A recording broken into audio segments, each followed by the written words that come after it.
देवीलाल द्वारा लिखित भौमधनी भील पुस्तक का पहला अध्याय पढ़ते हैं।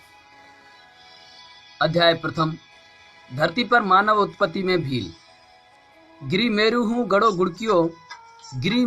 गड़ो गुड़कियो टुकड़ा होया तीन, एक शिव दूजी शक्ति तीजो भौमधनी भील। मानवों की उत्पत्ति के बारे में ग्राम चौमू, जिला जोधपुर, राजस्थान के संत भौमदास जी भील ने आज से 100 साल पहले यह बात बिल्कुल सही और सत्य कही थी। भील आदि सृष्टि के मानव हैं और संसार में सबसे पहले उत्पन्न हुए मानवों के वंशज हैं, जो भगवान शिव और स्वयं शक्ति से उत्पन्न हुए थे और इस भूमि के अधिपति या मालिक बने थे। आज के वैज्ञानिक, ऐतिहासिक एवं नृतत्व विज्ञान के अन्वेषणों से भी यही बात सत्य सिद्ध होती है।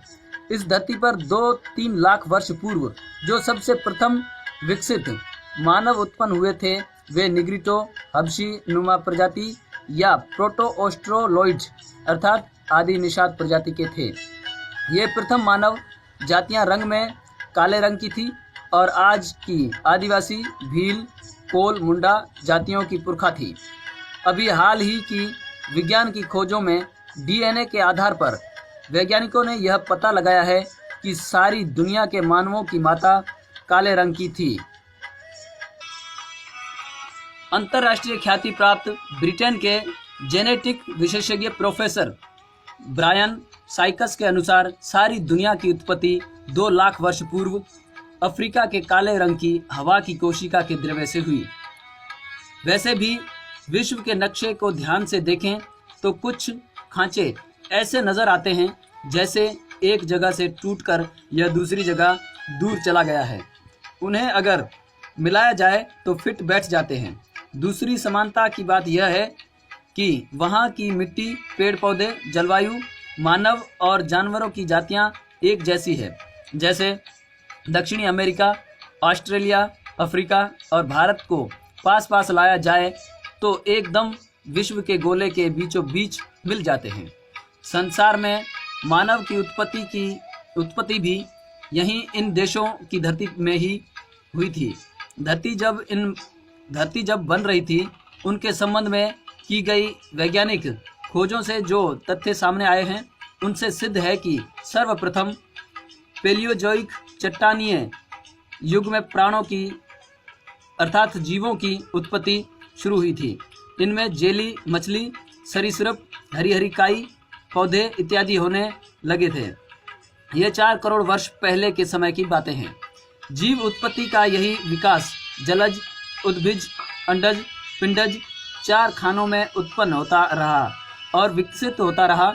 इसी विकास के क्रम में बंदर व मानव जैसे प्राणियों का जन्म हुआ और विकास हुआ। लाइफ यंग रीडर्स लाइब्रेरी के अर्ली मैन वेयर मैंस एंसेस्टर्ड लिवर्ड अर्थात आदिम मानव और उनके पुरखों के उत्पत्ति स्थान नामक अध्याय में भारत में मानव की उत्पत्ति बताई गई है।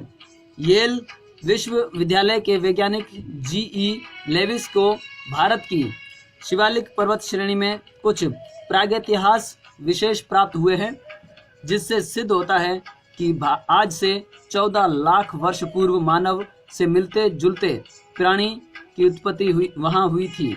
विद्वान एफ. लिकार्क ने भी अपनी पुस्तक अर्ली मैन में लिखा है कि शिवालिक पर्वत श्रेणियों के ये मानव आज के मानवों के पुरखा थे।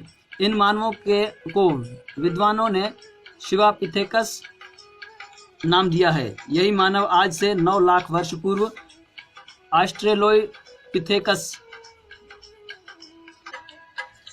प्रकार के मानवों में विकसित होता रहा और विकास के इन्हीं क्रम में करीब 1 लाख वर्ष पूर्व अर्ध सभ्य मानव के रूप में विकसित हो गया।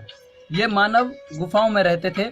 यही अर्ध सभ्य मानव आज से 50,000 वर्ष पूर्व पूर्ण विकसित मानव हो गए और झुंड बनाकर रहने लगे। अच्छे निवास और भोजन की तलाश में घूमने लगे। इन्हीं आदि निषादवंशी मानवों की शाखाएं दूर दूर तक फैली। Burma, Malaya, Malaysia, Australia, Marshall द्वीपों, बिस्मार्क द्वीप समूहों, Polynesia, Samoa, Tahiti, New Zealand, Hawaii, Easter द्वीपों तक इन मानवों के समूह फैल गए। बलोचिस्तान, अफगानिस्तान, इराक, मिस्र और दक्षिणी यूनान तक में लोग फैले।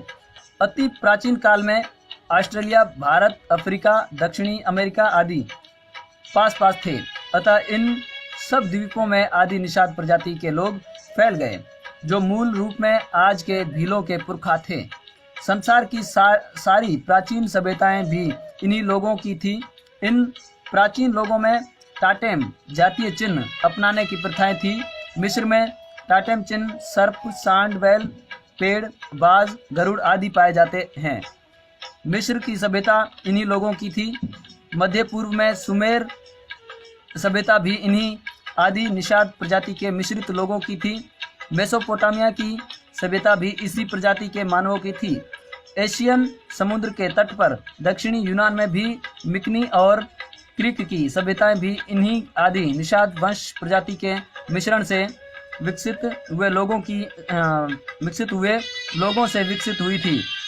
आज से 10,000 साल पुराने भारत की सिंधु, हड़प्पा, मोहनजोदड़ो सभ्यताएं भी इन्हीं आदि निषाद वंशी प्रजाति के लोगों की थी।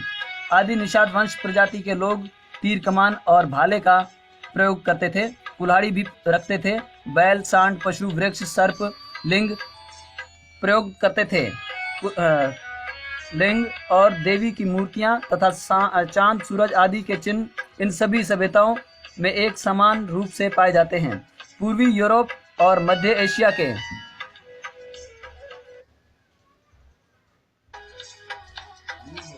प्रदेश भारत, इराक, ईरान, अनातोलिया और यूनान के साथ भौगोलिक दृष्टि से जुड़े हुए हैं, जिन्हें आज भी विश्व के इतिहास एवं नक्शे में सिद्ध किया जा सकता है। यूनानी भाषा में एक शब्द भील है जो धनुष के लिए आता है। भारत की तमिल भाषा में भी एक शब्द बील है जो धनुष के लिए आता है। द्रविड़ भाषाओं में भील के लिए बिलवरम शब्द है। बाद में इन्हीं निषाद प्रजाति के लोगों को भील कहा गया है। ब्रूस फ्रूट नामक विद्वान को भी अन्वेषण के दौरान दक्षिण भारत में बिलवरम की गुफा में अति प्राचीन मानव अवशेष प्राप्त हुए थे। प्रसिद्ध इतिहासकार युगिन मानव का पेनिनसुलर भारत में निवास था। माइक्रोलिथिक युग के अवशेष भी भारत में महादेव हिल्स, मध्य भारत और गुजरात में मिलते हैं, जहां आज भी आदिवासी भील रहते हैं। डॉक्टर सांकरिया ने भी यही लिखा है। साथ ही प्रमाणित किया है कि गुजरात और मध्य भारत के माइक्रोलिथिक अवशेष मोहनजोदड़ो और हड़प्पा की सभ्यताओं से पुराने हैं। राजस्थान में भी बनास, गंभीरी और बेड़च नदियों के किनारे 1 लाख वर्ष पूर्व आदि मानव रहते थे, जहां आज भी आदिवासी भील रहते हैं। चित्तौड़ में कपासन गिलुंड की खुदाई में भील पाषाण कालीन अवशेष मिले हैं, जहां आदिवासी भील रहते हैं। कहने का तात्पर्य यह है कि धरती पर सबसे पहले काले रंग के निग्रिटो हबशी और प्रोटो ऑस्ट्रोलॉइड अर्थात आदि निषाद प्रजाति के लोगों की उत्पत्ति हुई थी, जो आज के भील, कोल, संथाल, मुंडा जाति के लोगों के पुरखे थे। बाद में क्रोमैग्नन, लिएंडरथल, मंगोलॉइड आदि जातियों के मानव भी धरती पर विकसित होते गए। उसके बाद आपसी संपर्क और मिश्रण से अनेक मानव प्रजातियां बनती गईं। इस धरती पर भील सबसे पहले और आदिम निवासी मानव है। बाकी सारी जातियां बाद में बनी हैं। यह ऐतिहासिक सत्य है।